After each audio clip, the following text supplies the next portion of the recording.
Saat berangkat kerja, sebelum menjalankan WFO, pastikan Anda dalam kondisi sehat dan fit. Jangan lupa, wajib untuk selalu menggunakan masker, membawa hand sanitizer, dan membawa perlengkapan ibadah sendiri. Wajib menggunakan moda transportasi pribadi atau yang disediakan perusahaan. Saat tiba di kantor, wajib gunakan masker. Cuci tangan di fasilitas yang telah disediakan atau menggunakan hand sanitizer sebelum memasuki kantor. Wajib menjalankan thermal screening oleh fungsi medikal. Hanya pekerja dengan suhu tubuh normal kurang dari 37,5 derajat Celcius yang diperbolehkan masuk kantor. Pekerja dengan suhu di atas 37,5 derajat Celcius diarahkan ke tim medis. Terapkan physical distancing sesuai dengan pengaturan yang telah ditetapkan. Penerapan physical distancing dengan mengatur pola layout, tata letak, tempat duduk, dan pengurangan kapasitas setiap ruangan. Mengisi daftar hadir online. Laksanakan pola hidup bersih sehat.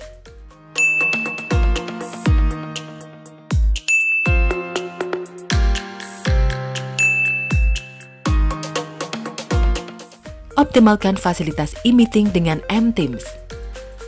Apabila rapat fisik tidak dapat dihindari, patuhi aturan rapat dengan pastikan jumlah peserta sesuai kapasitas physical distancing yang diatur di setiap ruang rapat. Durasi rapat maksimal 60 menit. Hindari berjabatan tangan dan kontak fisik lainnya.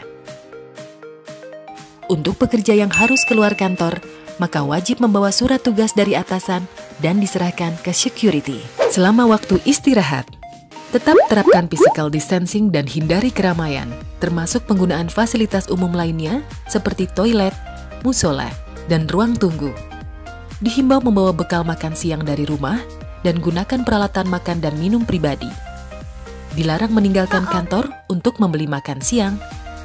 Apabila tidak membawa bekal, wajib memesan makanan melalui layanan delivery service yang disediakan Pertamina maupun dari provider lain dengan protokol pengambilan makanan yang ditetapkan. Saat pulang kerja, wajib gunakan masker. Terapkan physical distancing dalam mobilitas menuju rumah. Wajib menggunakan moda transportasi pribadi atau yang disediakan perusahaan. Tidak mengunjungi tempat keramaian. Membersihkan diri sesaat tiba di rumah.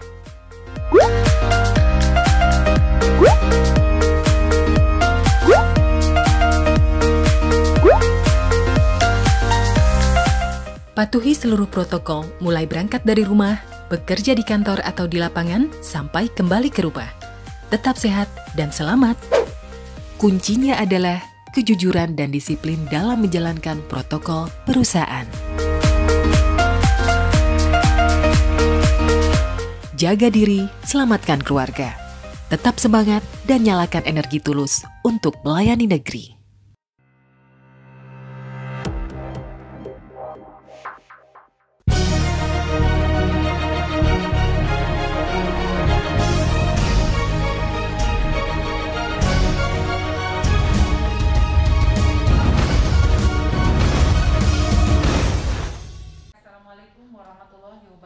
Pertamina menyerahkan trofi Annual Pertamina Quality Award EPIQ 2020 Jumat 10 Juli.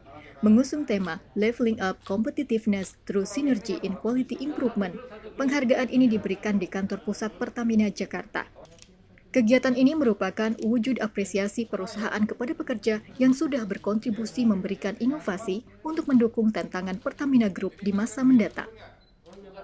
Kalau kita tidak bisa inovasi, kalau kita tidak bisa melakukan perubahan, maka kita akan tidak pernah bisa survive di dalam tantangan dan dinamika yang terjadi di saat ini dan masa mendatang. Jadi ini bagian yang kita ingin dorong pada semua insan Pertamina untuk terus berinovasi, inovasi, dan cara-cara penyelenggaraan yang lebih inovatif. Misalnya kalau kita lakukan virtual exhibition misalnya ya, tahun depan itu mungkin kita sudah virtual. Kami mencoba untuk terus berjalan melalui cara lain. Dan itu kami tawarkan kepada tim untuk kita melakukan proses penilaian karya CIP ini secara online. Dan kebetulan perusahaan mampu mendukungnya melalui fasilitas CICT IT yang ada, dan tentu terima kasih saya kepada tim CICT yang bisa memfasilitasi proses penilaian 167 tim dalam waktu 3 hari berturut-turut dari pagi sampai malam. Walaupun di tempat masing-masing mereka menunjukkan performanya dengan semangat, dan itu saya menjadi modal kuat untuk melaksanakan berikutnya. Baik, Bapak Ibu sekalian yang saya hormati. Melalui proses dan penilaian ketat dari 3.600 inovasi yang masuk, APQ 2020 diberikan kepada 3 perusahaan, yaitu PT Pertamina Geothermal Energy, PT Pertamina EP Cepu, dan PT Pertamina EP. Adapun PT Pertamina Geothermal Energy meraih 2 penghargaan, yaitu The Most Inspiring Leader dan The Best Category Achievement. Sedangkan PT Pertamina EP Cepu mendapat 3 penghargaan, yaitu The Best Business Performance Excellence, The Best Value Creation Achievement, dan Special Recognition for Upstream Cost Product. Sementara PT Pertamina EP memborong 5 penghargaan, yaitu The Best Quality Board, The Most Productive Savior, The Best Quality Agent, The Best Replicated, dan Best of the Best. Jumpa kembali pada acara Rakyat Merdeka mengadakan sharing virtual Ngopi Yuk bersama Direktur Utama Pertamina Nike Widyawati 15 Juni 2020. Acara ini berlangsung sebagai bentuk apresiasi kepada manajemen Pertamina di masa pandemi COVID-19. Pertamina dianggap berhasil mempertahankan kinerja yang baik, berkontribusi untuk masyarakat, dan mampu meningkatkan kualitas pelayanannya. Dalam kesempatan ini, Nike Widyawati memaparkan sejumlah hal yang telah dilakukan Pertamina. Ini saya ingin menjabarkan satu persatu. Oleh karena itu, apa yang dilakukan oleh Pertamina, ini tidak boleh hanya berhitung untung rugi sebagai perusahaan semata.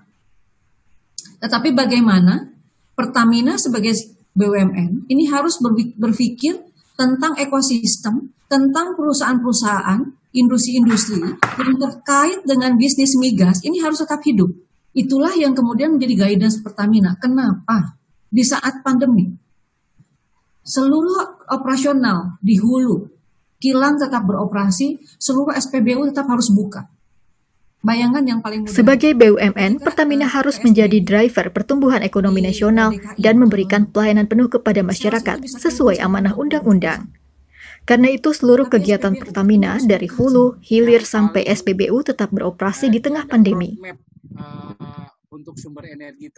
Selain itu, kontribusi lain yang dilakukan Pertamina adalah membangun rumah sakit COVID-19, memberikan bantuan CSR, serta mendonasikan perlengkapan kesehatan ke rumah sakit BUMN lainnya. Kita bersama untuk kebaikan anak cucu kita ke depan.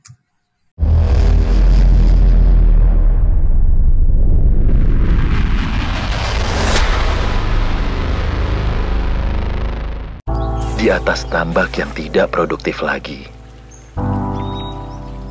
atau saat cuaca tak berpihak pada kami. Di lahan yang tampak sulit ditanami ini, kami sempat bertanya, tak ada lagikah potensi? Pertamina hadir, mendampingi kami, membuka banyak kemungkinan baru.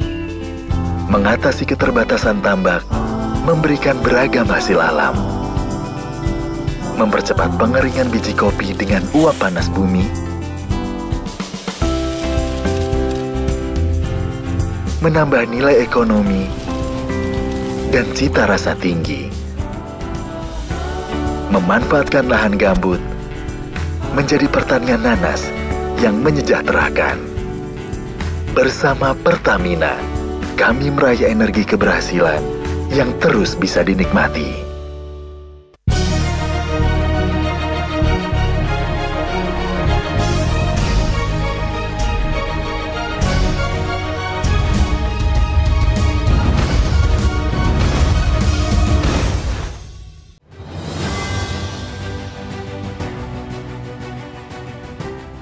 Pertamina mendaftarkan 9.134 mitra binaan miliknya ke pasar digital UMKM, Padi UMKM. Sebagai platform digital, media daring ini bisa mempertemukan pelaku usaha dengan BUMN lebih optimal. Dengan bergabungnya mitra binaan, maka menjadi bagian dalam ekosistem, memiliki jaringan yang luas, dan mendapatkan kemudahan akses. Artinya, hal tersebut akan membawa dampak positif pada peningkatan penyaluran kredit bagi BUMN penyalur pembiayaan.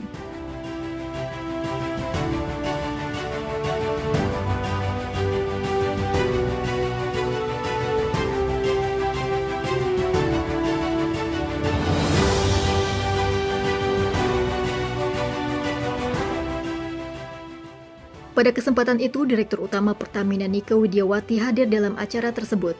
Selain Pertamina, penandatanganan juga dilakukan oleh 8 BUMN, diantaranya Telkom, Pupuk Indonesia, BRI, Pegadaian, PT Pembangunan Perumahan, Waskita Karya, dan Wijaya Karya.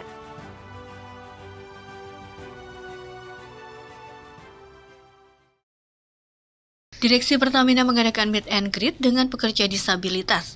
Acara ini berlangsung di ruang eksekutif lounge kantor pusat Pertamina, Senin 6 Juli 2020. Direktur Utama Pertamina Nike Widiawati ditemani Direktur SDM Pertamina Kus Hartanto, serta jajaran manajemen menyapa langsung para pekerja tersebut. Kita ini harus banyak belajar ya, tentang bagaimana kita untuk selalu bersyukur dan tentang menyerah, dan juga tentang kekuatan, tentang keikhlasan, tentang kesabaran. Dan yang kedua adalah kita harus kemudian saling mensupport, saling mendukung, toleransi, agar kemudian rekan-rekan kita ini bisa bekerja dengan nyaman di sini. Toleransi, kemudian support, itu perlu kita berikan. Jadi saya berharap semuanya di sini saling mendukung satu sama lain, karena kita adalah keluarga besar Pertamina, kita mempunyai visi dan misi yang besar untuk negara ini. Jadi tentu kita berharap pertemuan hari ini pun sebetulnya ingin menyampaikan pesan itu, bahwa tidak ada yang berbeda, seluruh jajaran di Pertamina ini sama. Kondisi apapun, kita adalah keluarga besar yang saling mensupport. Saya berharap semoga Pertamina itu lebih meningkatkan lagi penambahan disabilitas, pekerja disabilitas. Gunanya apa? Biar disabilitas itu agar lebih berdaya, seperti itu. Terus juga biar disabilitas bisa menyalurkan kemampuannya mereka, karena nggak semua disabilitas itu mereka nggak mampu. Mereka hanya berbeda aja dari segi fisik gitu. Tapi untuk kemampuan, insya Allah mereka akan sama gitu. Selain mempererat tali silaturahmi, pertemuan ini memberikan banyak pengalaman dan pelajaran berharga dari para pekerja disabilitas. Kemauan, kesabaran, dan semangat mereka yang luar biasa memberi contoh baik ke insan Pertamina lainnya. Setelah situasi kembali normal dan kondusif, pertemuan seperti ini akan dilanjutkan dan menjadi agenda rutin Pertamina.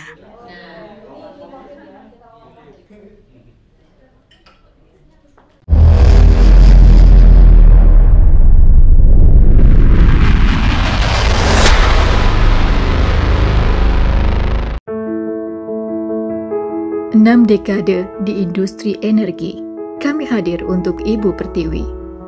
Produk terbaik dan pelayanan sepenuh hati dipegang bagai janji. Berdiri di garis terdepan adalah komitmen kami. Rasa lelah yang menghantui tak terasa saat mampu menggapai mimpi. Ketika Indonesia dan dunia menderita karena corona, kami tak ingin melihat anak bangsa ikut sengsara. Kebutuhan energi tetap terbagi, karena kilang-kilang kami terus beroperasi. Namun satu pinta kami, tinggallah di rumah demi negeri ini, hingga hilang bahaya pandemi. Biar kami yang di sini, pastikan energi tetap terkendali. Tujuan kami sederhana, membawa tanah air ini bahagia dengan senyum merona. Pertamina ada untuk semua, menuju ketahanan dan kemandirian energi Indonesia.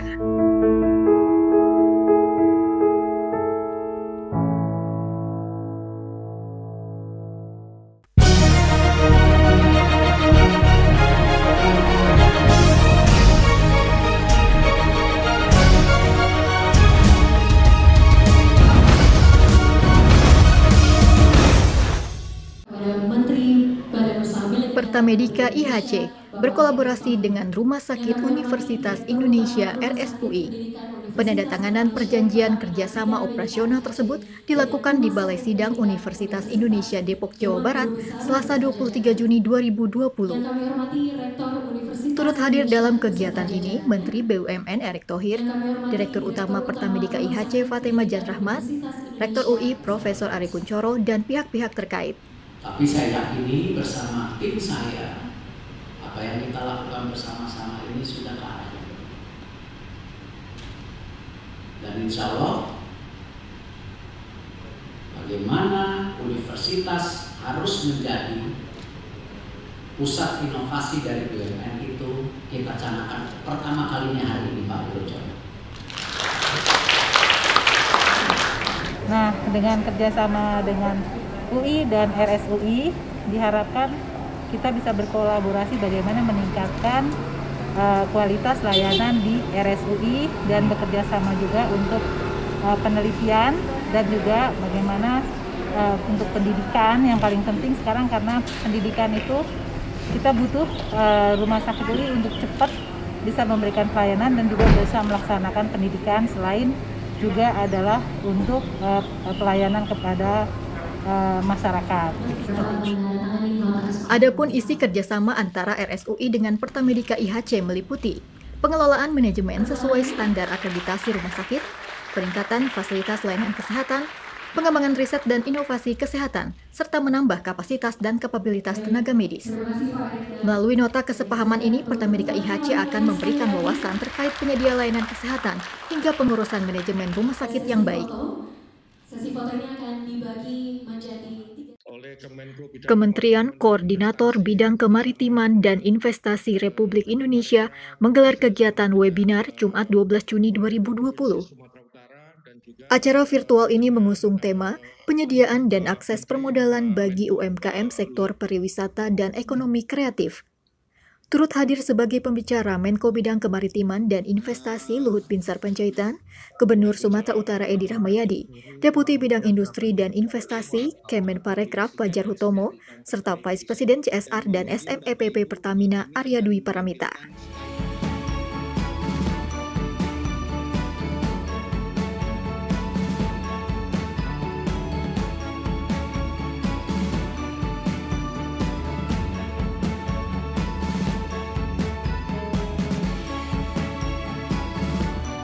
Program kemitraan ini pada dasarnya adalah sebuah kegiatan community development, yaitu untuk mengembangkan dan memberdayakan masyarakat, terutama untuk membangkitkan kemandirian ekonomi masyarakat di daerah. Sebagai BUMN yang bergerak di sektor energi, Pertamina mendapat penugasan dari Kementerian BUMN melalui Peraturan Menteri BUMN yang mengatur tentang PKBL. Program kemitraan ini pada dasarnya adalah peminjaman modal usaha, dilaksanakan untuk pemberdayaan dan dikelola murni oleh UMKM.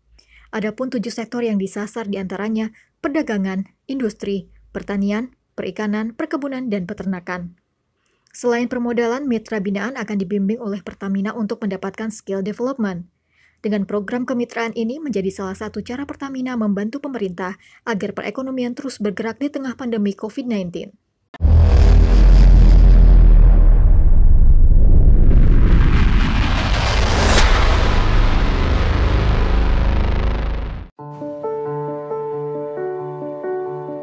Pada 12 Juni 2020, Pertamina menggelar town hall meeting virtual dalam perubahan organisasi, sekaligus susunan direksi sesuai hasil RUPS. Dalam acara tersebut, Komisaris Utama Pertamina, Basuki Cahaya Purnama, memberikan apresiasi atas kesiapan jajaran direksi merealisasikan keinginan BUMN untuk merestrukturisasi Pertamina. Ditambahkan juga, kerjasama antara Dewan Komisaris dan Direksi selama ini terjalin sinergi.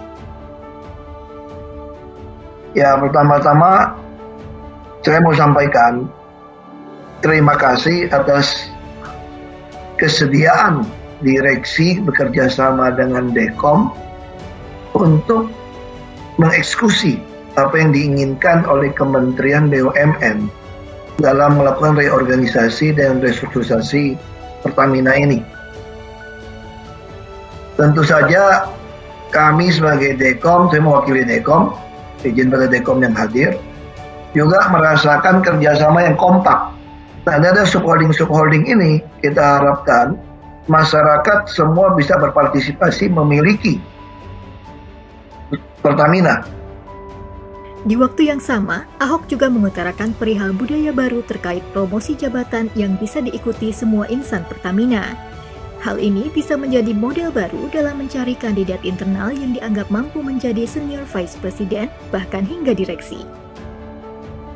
Nah, yang perlu kita perhatikan pada seluruh insan Pertamina adalah kita akan memasuki sebuah budaya baru ini.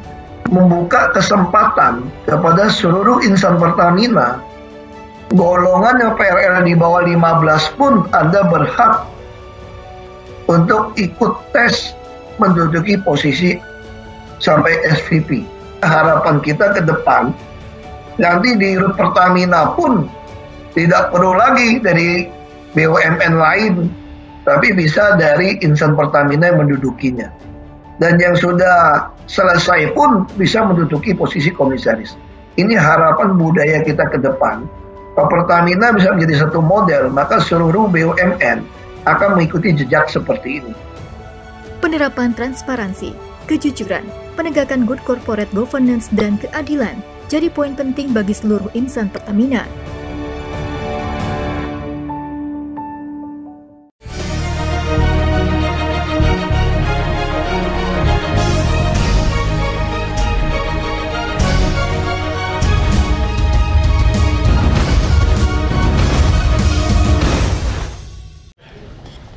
PT Pertamina Bina Medica IHC melakukan pengambil alihan saham bersyarat rumah sakit milik 7 BUMN.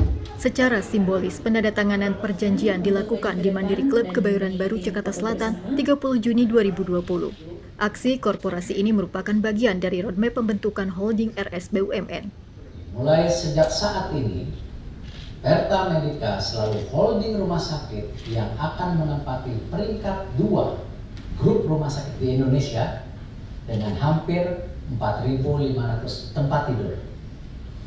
Fokus kita berikutnya adalah masuk ke fase transformasi, di mana rumah sakit dan farmasi harus dapat berkolaborasi untuk dapat meningkatkan performa masing-masing perusahaan agar dapat menciptakan manfaat ekonomi bagi BUMN itu sendiri dan juga manfaat sosial di masyarakat. Semuanya untuk bersinergi untuk membangun holding rumah sakit di Kementerian BUMN. Dan ini bertujuan untuk bisa membangun skala rumah sakit yang berstandar internasional, kemudian menjadi punya best practices dengan operatorship yang best standard, operational excellence.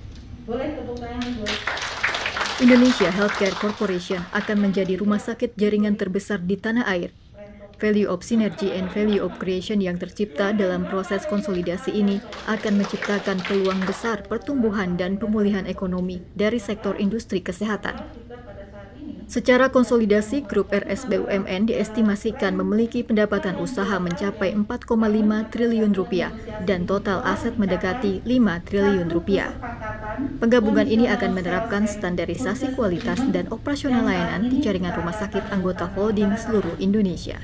Walaupun di tengah badai COVID-19, PBM IHC dan seluruh 35 rumah sakit dan seluruh 7 PT rumah sakit BUMN telah bekerja keras.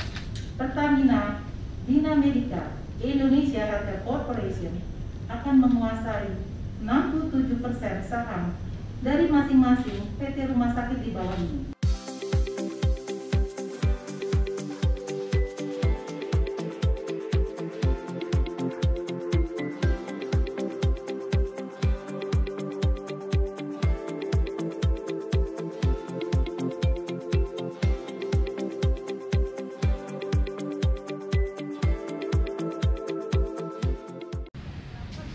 Pertamina memberikan donasi sebesar 10 miliar rupiah kepada Universitas Indonesia di Gedung Dekanat FTUI Depok, Kamis 25 Juni 2020. Sumbangan ini diberikan untuk pembangunan Integrated Laboratorium and Workshop Fakultas Teknik yang diserahkan secara simbolis oleh Corporate Secretary Pertamina Tajudin Nur kepada Dekan Fakultas Teknik UI Henry DS Budiono. teman-teman mahasiswa dan Sitypas Akademika melakukan riset dan percobaan, sekaligus juga mempraktekkan apa yang mereka dapatkan dari sisi teori ya untuk mahasiswa. Kemudian kalau Sitypas Akademika itu akan melakukan riset-riset, baik itu untuk pengembangan energi, pengembangan bahan, bisnis proses maupun yang lain-lain. Nah, ini sebagai bagian dari kehadiran BUMN dalam rangka menciptakan SDM unggul. Sebagaimana tagline Presiden, SDM unggul Indonesia maju. Seperti saya katakan adalah merupakan smart building, hingga semuanya akan dikendalikan dengan teknologi IT. Ini semuanya akan mempercepat suatu proses pendidikan. Atas donasi yang disampaikan oleh Pertamina, saya atas nama seluruh Sivitas Akademi Fakultas ini mengucapkan banyak terima kasih. Integrated Teaching Laboratorium and Workshop merupakan fasilitas canggih smart building yang akan digunakan untuk melakukan penelitian dan pengembangan bidang energi. Diharapkan para mahasiswa semakin termotivasi untuk belajar dan mampu menciptakan inovasi bagi pengembangan bisnis Pertamina ke depan. Bantuan ini merupakan salah satu bentuk tanggung jawab Pertamina pada dunia pendidikan agar tercipta sumber daya manusia yang unggul.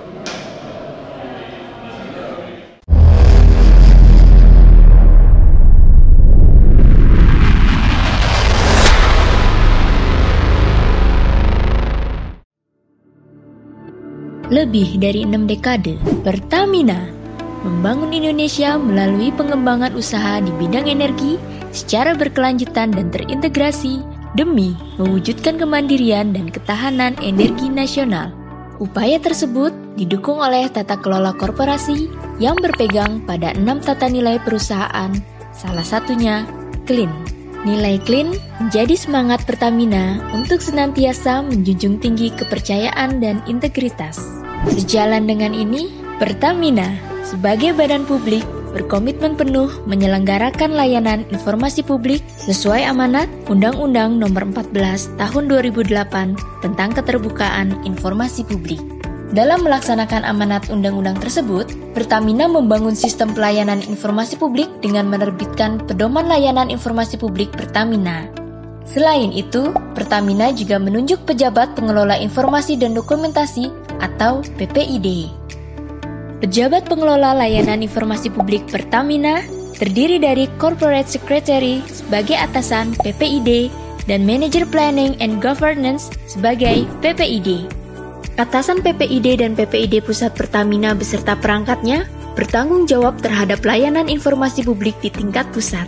Sedangkan di tingkat daerah, layanan informasi publik dikelola oleh manajer PPID unit operasi yang menangani kegiatan komunikasi dan relasi sebagai PPID unit operasi. Dalam penyelenggaraan layanan informasi publik, PPID pusat maupun PPID unit operasi bertanggung jawab secara langsung kepada atasan PPID dan dibantu oleh pejabat layanan informasi. Layanan informasi publik Pertamina dapat diakses melalui website, walk-in, dan telepon. Permohonan informasi melalui website dapat dilakukan dengan mengunduh formulir permohonan informasi publik, kemudian mengirimkannya bersama dengan surat permohonan resmi dan identitas pemohon yang sah ke email infopublik@pertamina.com.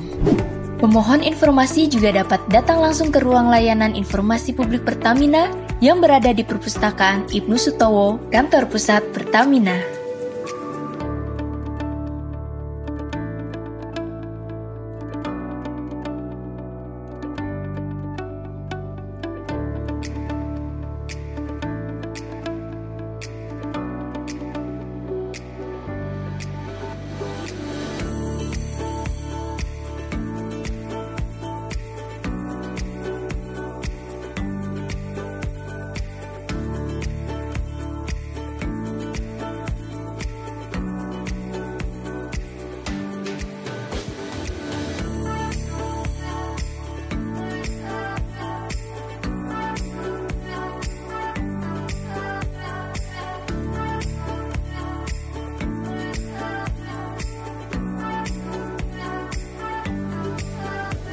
Selain itu, Pertamina Contact Center 1.500.000 juga siap melayani permohonan informasi publik.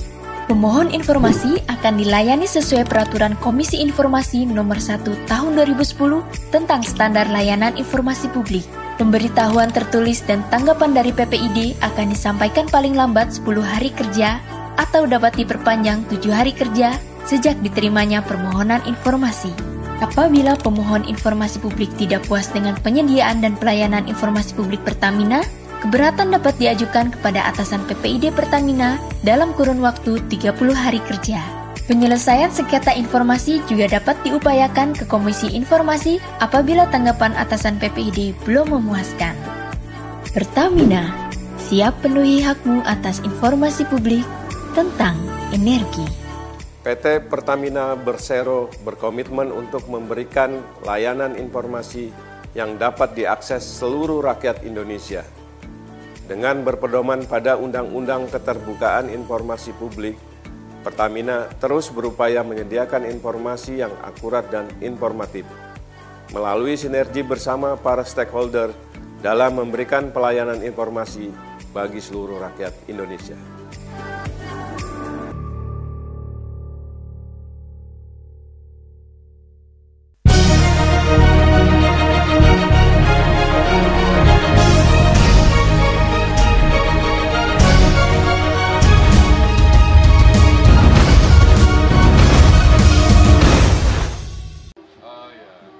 Pertamina memberikan sumbangan ventilator sebanyak 305 unit kepada Yayasan BUMN Hadir untuk Negeri.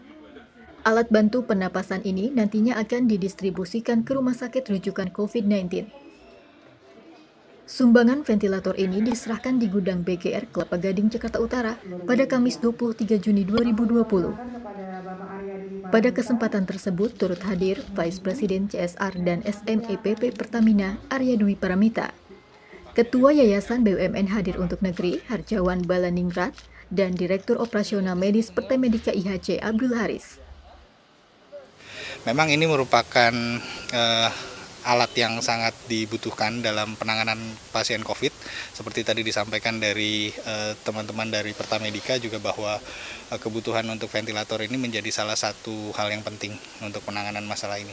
Dan tentunya harapannya dengan adanya bantuan alat ini bisa memperkuat teman-teman kita yang ada di lapangan, terutama di rumah sakit yang ada di daerah, untuk bisa memberikan layanan yang terbaik dalam upaya menyembuhkan pasien COVID-19. Sebenarnya yang akan kita dukung adalah kota-kota yang sudah begitu mulai maraknya COVID di daerah itu, seperti daerah Jawa Timur. Jawa Timur ini meliputi Surabaya, Jember, Malang, terus di kota Surabaya sendiri ada rumah sakit pelabuhan, jadi kita akan lengkapi. Ya, kami sebagai Ketua Yayasan berharap semoga bantuan ini bisa memberikan kesembuhan pada mereka-mereka, saudara-saudara kita di masyarakat yang tertimpa musibah saat ini. Untuk tahap pertama, sebanyak 70 unit ventilator telah tersedia. Yayasan BUMN Hadir untuk Negeri bertugas untuk mendistribusikan alat tersebut serta memberikan pelatihan kepada operator di lapangan. Dengan penyaluran bantuan ventilator ini, diharapkan bisa membantu penyembuhan pasien COVID-19 serta wujud nyata kontribusi Pertamina untuk negeri.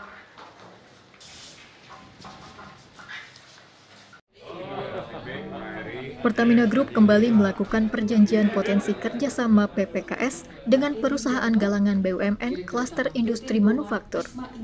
Penandatanganan ini dilakukan di kantor pusat Pertamina Selasa 14 Juli 2020 dalam rangka sinergi BUMN.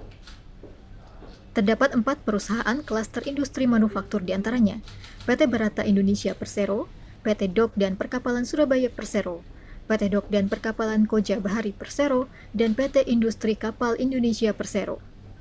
Ada 48 kapal, dari 48 ini kita sudah identifikasi 15 yang bisa dibangun di dalam negeri. Nah, inilah yang bisa kita jadikan sebagai langkah awal untuk menghidupkan kembali galangan kapal dalam negeri. Ya, 15 ini kita harapkan tentu semuanya bisa dibangun di galangan di dalam negeri untuk memperkuat bisnis atau industri dalam negeri kita.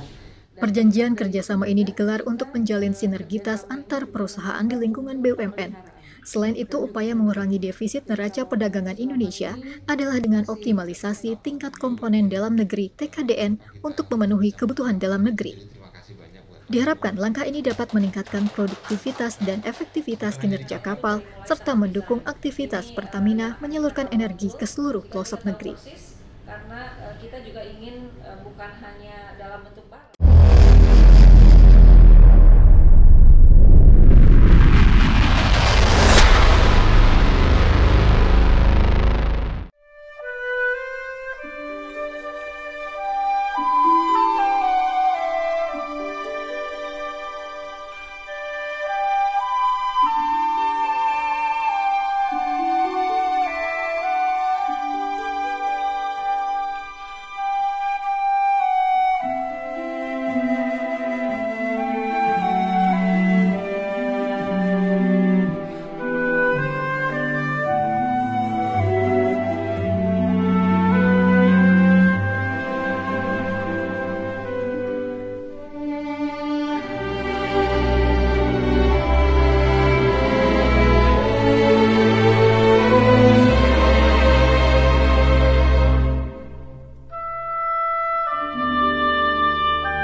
Simpruk memang didesain dari awal khusus untuk rumah sakit infeksi COVID-19. Dan yang terbesar di Indonesia.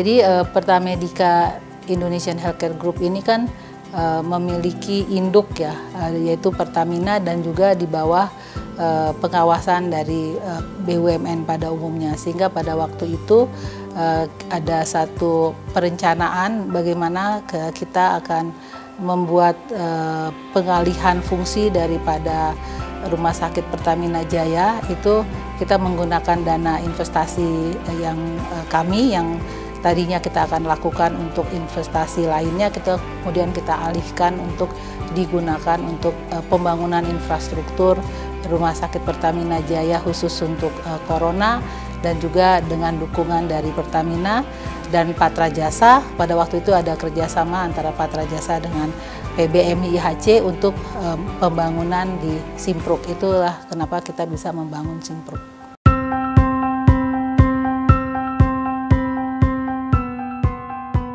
Latar belakang dibangunnya Rumah Sakit Corona Simpruk extension dari RSPP ini dimulai dengan kepedulian dari PT Pertamina melihat pertambahan jumlah pasien-pasien COVID yang ada di Jakarta ataupun di Indonesia pada umumnya.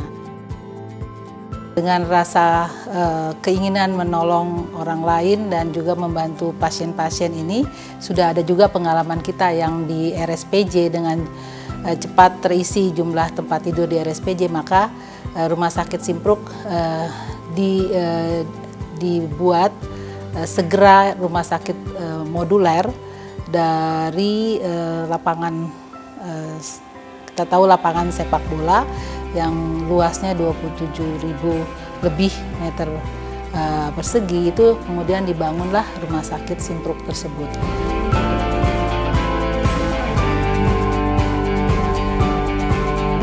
Dengan adanya Simpruk dan juga adanya RSPJ, maka kita siap untuk menghadapi lonjakan pasien apabila itu terjadi. Ya, walaupun kita berharap itu tidak terjadi second wave, tapi kita sudah menyiapkan diri dengan lebih baik untuk fasilitas yang cukup mumpuni untuk pasien-pasien COVID.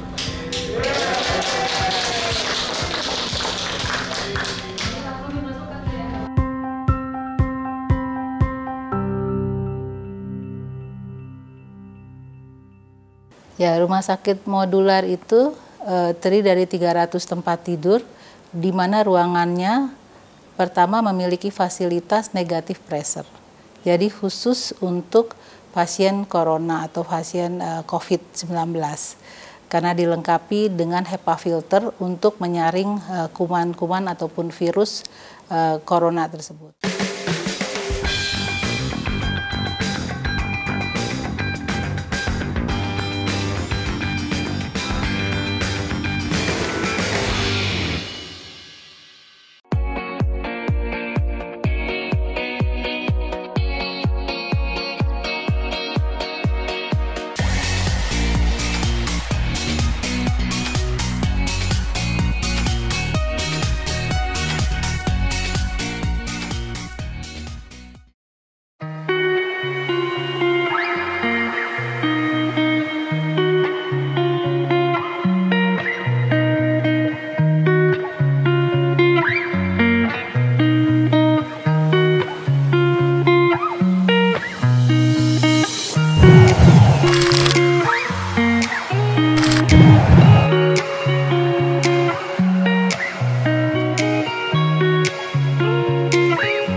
Juga bisa termasuk silent killer yang tidak bergejala. Tapi jika dia udah sampai bergejala, tandanya dia sudah menyebabkan gangguan pada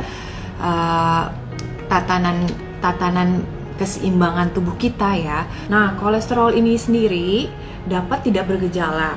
Jadi kita bisa tidak merasakan apa-apa, tapi bukan berarti ini nggak masalah ya, karena kolesterol ini dapat mengendap di tubuh kita dan dapat mengakibatkan komplikasi.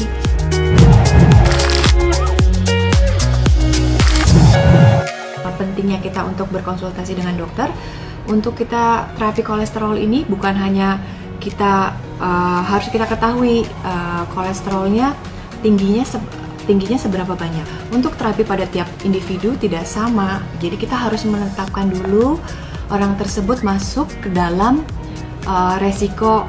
Saya sarankan sih lebih baik dikonsultasikan dulu ke dokter untuk menentukan kalau kita termasuk golongan individu dengan resiko apa.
Ada masa yang tak dapat kita hindari.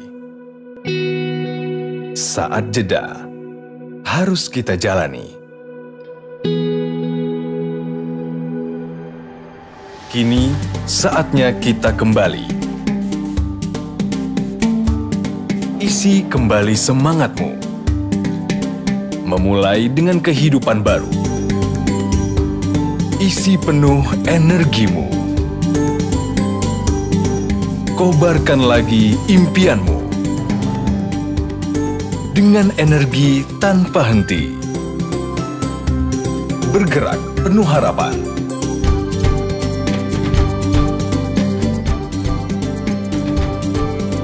Gapai tujuan di masa depan. Ayo Indonesia, kita bangkitkan semangat baru. Indonesia begitu kaya akan energi yang dilahirkan dari berbagai sumber, dalam berbagai bentuk, terus menggerakkan dinamika kehidupan setiap orang, setiap hari. Pertamina terus bergerak di garis terdepan selama lebih dari 6 dekade, berkomitmen untuk terus berinovasi dalam menghadirkan energi.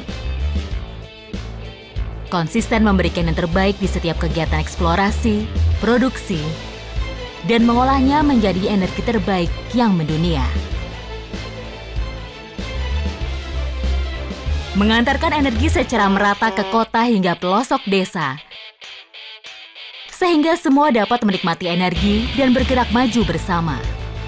Berbagai inisiatif demi inisiatif dilakukan untuk pengembangan energi terbarukan seperti panas bumi, solar cell, biofuel, baterai litium, bahkan energi listrik.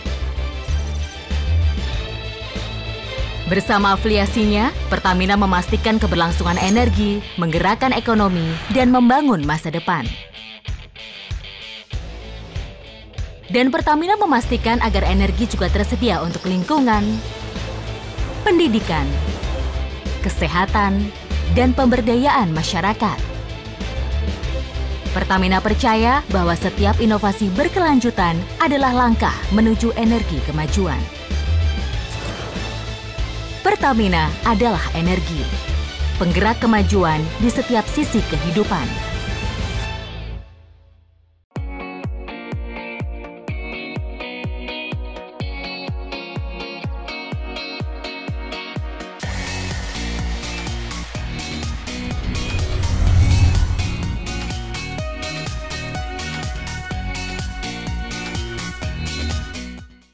Halo pemirsa HSSE Corner, apa kabarnya? Semoga sehat selalu ya. Oh ya, HSSE Corner kali ini akan mengangkat tema seputar diabetes. Hadir sebagai narasumber Dr. Heri Emria dari Rumah Sakit Pusat Pertamina Jakarta. Mau tahu apa aja penyebab dan gejala terkena diabetes? Yuk simak video berikut ini.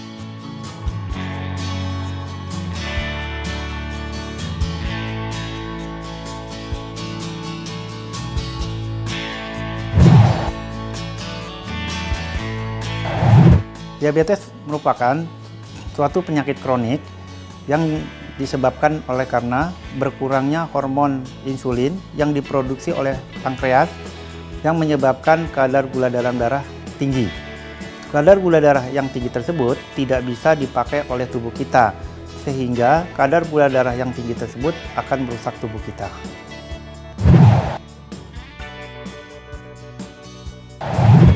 Semua orang bisa terkena diabetes, mulai dari anak-anak, usia muda, sampai usia tua. Baik jenis kelamin laki-laki maupun perempuan sama resikonya terjadi diabetes.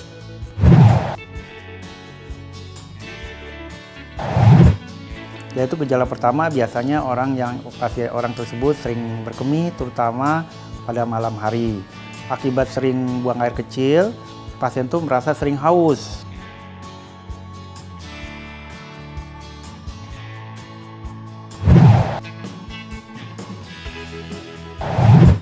Jadi diagnosis diabetes hanya dengan pemeriksaan kadar gula darah.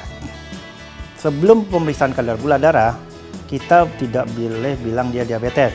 Contoh misalnya, orang sering kencing, banyak minum, itu orang kecapean juga bisa banyak minum, banyak kencing. Misalkan orang yang gatel-gatel, sering gatel, itu nggak selalu orang kena diabetes, ya, bisa juga kena alergi, ya. Atau misalnya orang berat badan turun, kok badannya turun, nggak selalu orang diabetes. Orang TBC, orang penyakit kanker juga turun. Jadi itu merupakan suatu gejala, bukan tanda pasti daripada diabetes.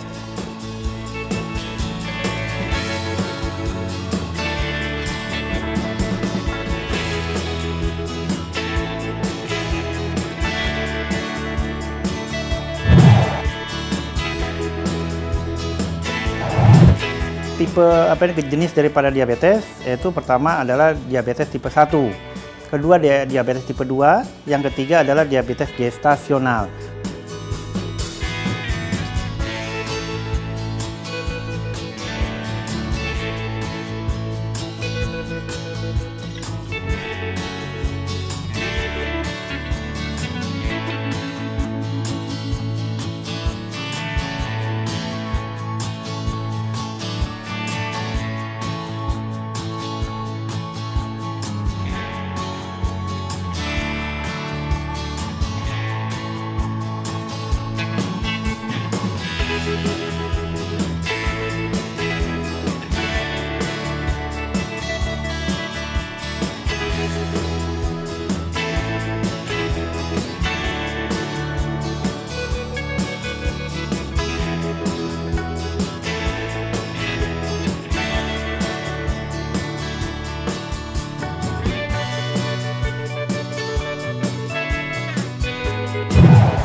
Diabetes mellitus bisa disebabkan oleh faktor keturunan, tapi tidak selalu orang diabetes itu diturunkan.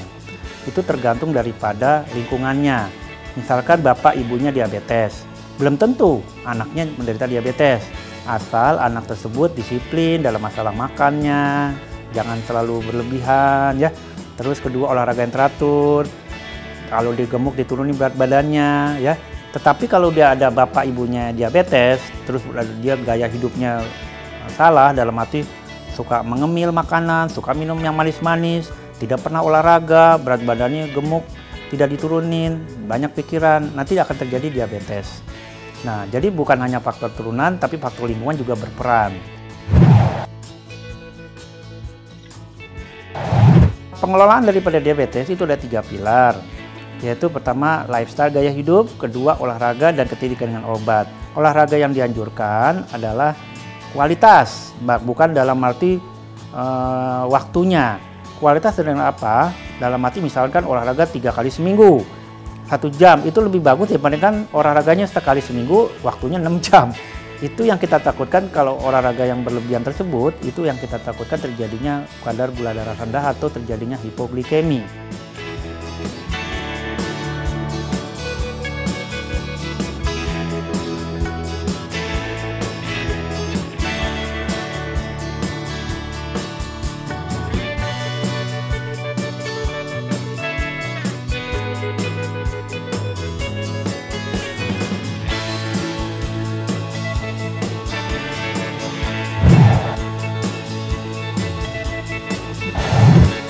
Tips dari saya, pertama, karena ini diabetes, penyakit diabetes itu tidak bisa disembuhkan. Diabetes hanya bisa dikontrol. Bagi teman-teman yang belum menderita diabetes, saran saya rubahlah gaya hidup tersebut. Apa itu perubahan gaya hidup? Mulai dari diet. Dietnya kalau bisa diet yang sehat, jangan diet yang nggak bagus. Dalam arti yang sehat itu jangan terlalu banyak makan karbohidrat.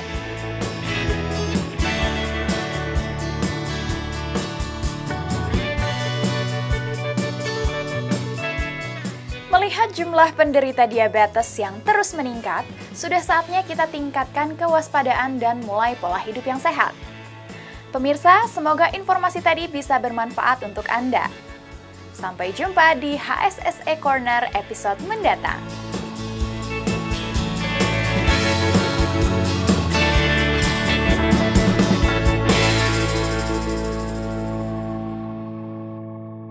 Perkenalkan, saya Pertamina Energi.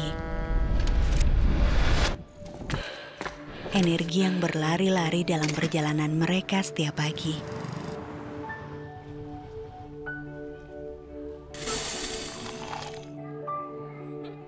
Yang mengantar mereka pergi, pulang, menjalani hari tak kenal henti.